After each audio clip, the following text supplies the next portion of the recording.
Hi everyone, welcome to the ROCD Academy Community Masterclass. This masterclass is for you if you are feeling like you can't do this anymore, where you feel like you have been struggling for such a long time, you're having severe breakup urges, and where you're asking yourself, what's the point? Is it even worth it? I have Manon with me, which is so exciting. Manon flew all the way from France to Denver last week to be with me and is such a big testament to how this work really works and the importance of continuing to do this work even when you feel like you want to give up. Manon was previously an ROCD Course Academy member about 5 years ago, and she is now sitting next to me to talk to you about her journey and what you can do when you feel like you can't anymore. So welcome, Manon. So happy to have you. Yeah, welcome everyone. Thank you so much for having me. I'm so glad to be here, and I'm hoping today to give some tips that can help people, as I wish I could have these tips back then to help me too. Absolutely. So I'm assuming that even if you were in the ROCD Course and Academy, you had moments where you felt like you couldn't anymore, or you had breakup urges, or where you felt like you just maybe should just give up. Yeah, absolutely. That was a big part of my journey, and especially the resistance piece, feeling like I was behind, it was not going fast enough, that I was maybe the only one he couldn't work with, as I was mentioning before. Yeah, and just this feeling like it's not working for me. It's taking so long. Yeah, this resistance was really, really huge for me. And the breakup urge, that comes with it, and all the fear, the obsessions that kept going in my mind, and it was like it was never ending. Absolutely. So what's one thing first and foremost that you would say to someone who is in the ROCD Academy watching this right now, who's saying, I'm just going to give up. I don't know if I can do this anymore. I'm just like, I don't think this is right for me. Yeah, what I would say first is like resistance is normal and it's part of the process, and that can be extremely hard to grasp at first, and even in a way unfair. You're like, I'm doing the work and this resistance is here, and like I remember being extremely angry at this resistance and frustrated, like I'm doing the work and why is it still so hard? Like, it seems like very unfair in a way. So I would say that seeing the resistance as part of the journey and not something that shouldn't be there, but actually a sign that it is here, and it means that I'm pushing through something and I'm going to get better, that there is something deeper, there is something bigger on the other side of this resistance has been a big one for me. So I'd say really taking this resistance almost as a testimonial that you are doing the work, that you are actually on the right path is a really big one for me. I think really trusting that and pushing through. So I'm hearing that for your journey, the resistance did look like I should just give up. This isn't right for me, because for some people it really does look like that. Yeah, and also I don't do it right. That was a big one, which I think is really tied to OCD, perfectionism, obsessive mind. Like, I'm not doing this exercise right. I'm not doing exposure right. I'm not doing enough. Also, I think one piece that was really big for me is feeling like what I was doing felt fake. It never felt really right. I was like, I'm trying to lean, for example, the Awake technique. I'm trying to do it, but it feels wrong. It feels fake. I don't have compassion for myself. It all feels very dull, very, even like disgusting sometimes to tend to myself, So I'd say really a big one for me that I'd like to share with people, because I think back then, I wouldn't even trust that. I would be like, yeah, she's saying that, but maybe it's not true. It is true. I promise 100%. I've been you. I've been in your shoes, and I've thought for so long that my resistance and me feeling this sense of fakeness was really a me thing, but it's not. It's really part of the journey, and you can trust in that. So I'd love that. I'm hearing what worked for you in terms of kind of reminding yourself these different things in terms of resistance being normal. So what are some tools that you felt like you used when you were like, I can't do this anymore, I don't know? I think the tool is pushing through. That's not necessarily like a specific tool, but it's like falling, getting back up. Falling, getting back up. It's like it feels hard, and of course there is a balance to that. Sometimes we need to take a break, because the work can also become obsessive for some people. And can you really quickly just talk about what a break means for some people who might be a little bit confused? Yeah. Not a break from your relationship, a break for you. Like, instead of like doing more exercise or exposure work, take a bath, go for a walk, do something different, because I know it's part of one of the things I've been through too, is like being obsessed by the work and wanting to do the work all the time. And sometimes it's also a balance of like putting the work, pushing through when the resistance is here, and also being gentle and loving with yourself, and alternating with some like self-care, even if it can be hard, but like what works for you. For me, it was taking a bath, it was reading a book, it was like going in the garden with my dog, even for 2 minutes, even if I was crying also a bit in this time. But it's really all of that. But I'd say pushing through. So I think for you specifically, and I know a lot of course members are like this, like there's this idea or kind of this notion to like push, work, do the work. And that's like almost like an extreme place. And then there's some people who don't do it at all. And then they ask themselves, why isn't this working? What would you say to those type of people who aren't really putting in the work?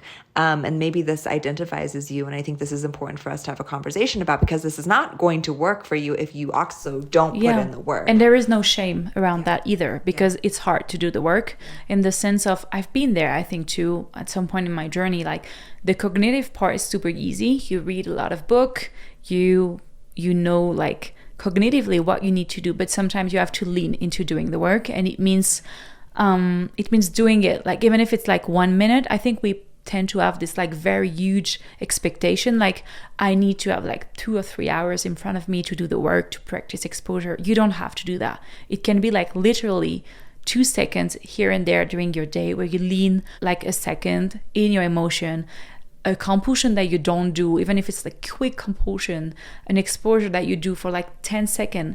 It doesn't have to be big. Doing the work doesn't have to look like being somewhere like with your notebook and like for hours and like working. No, it has to be embedded in your life. And so literally little second can make such a big difference and rewire the brain. And I can talk from experience, I didn't believe in that. I was like, how like leaning into this difficult emotion for like 3 seconds is going to change my life. But and it builds up and it really rewires the brain. So you talked about also like pushing through. What would pushing through look like? And I wonder if it's also like would you say it's almost like a fake it till you make it type of thing as well? Totally. Like, okay, I know let's say the Awake technique, I have this moment of difficulty of issue of ROCD spike. I don't want to open the course. I just want to cry. I just want to confess to my partner. I just want to run away. I just want to break up. I'm gonna push through this massive feeling of resistance, of like fakeness, of like I'm not doing it right. It annoys me to do that. I'm gonna open the course. I'm gonna go to the module. I'm gonna take my journal and I'm gonna force myself to write something down. And I'm going to close my journal and maybe I won't even feel good after that, but that's doing the work. Yeah, I love that. So a big piece is resistance is normal. If you're going to have that resistance, it's actually a representation that you're growing and that you are actually moving through to things that are challenging. The second one that I'm hearing as a practical tool is kind of pushing through, fake it till you make it, understanding that this will pass in terms of the challenges that are coming up. Is there another tool that you can kind of give to some members who are literally at the end and kind of feeling like they can't anymore? Yeah, I'd say patience. Also, like patience is a big one. I think when I came to this course, I was like, oh, great, there is like 8 modules. I'm going to do this like in a week. I'm going to be so fast.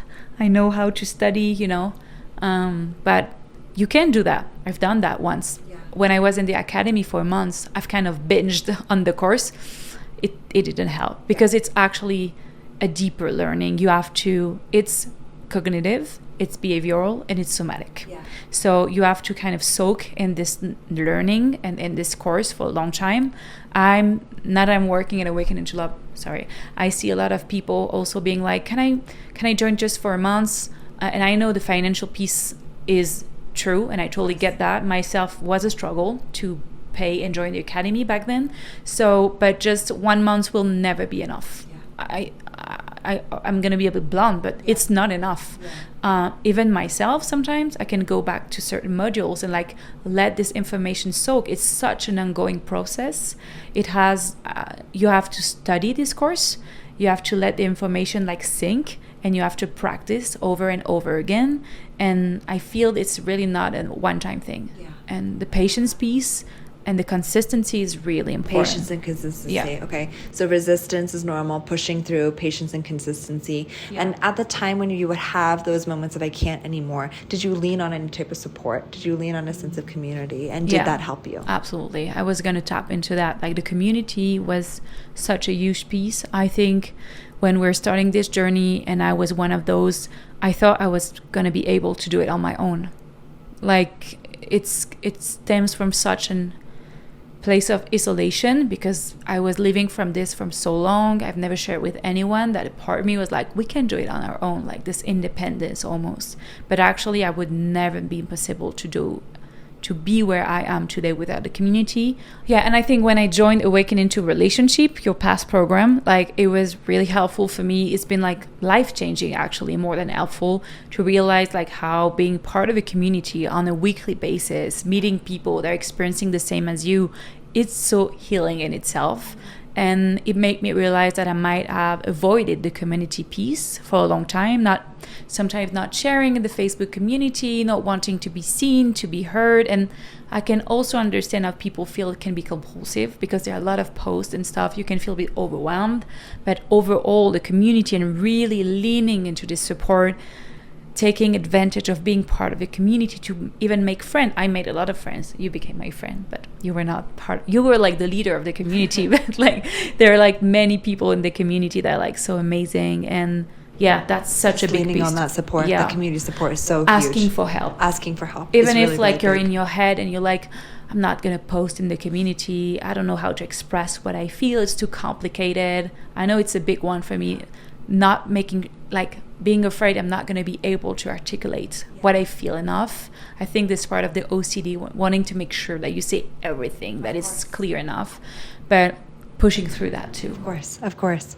So what's one final thing that you would say to someone who is listening to this, understanding all of the techniques that you gave, anything in terms of like one last sense of hope or one last sense of inspiration, whether about your journey or about their journey?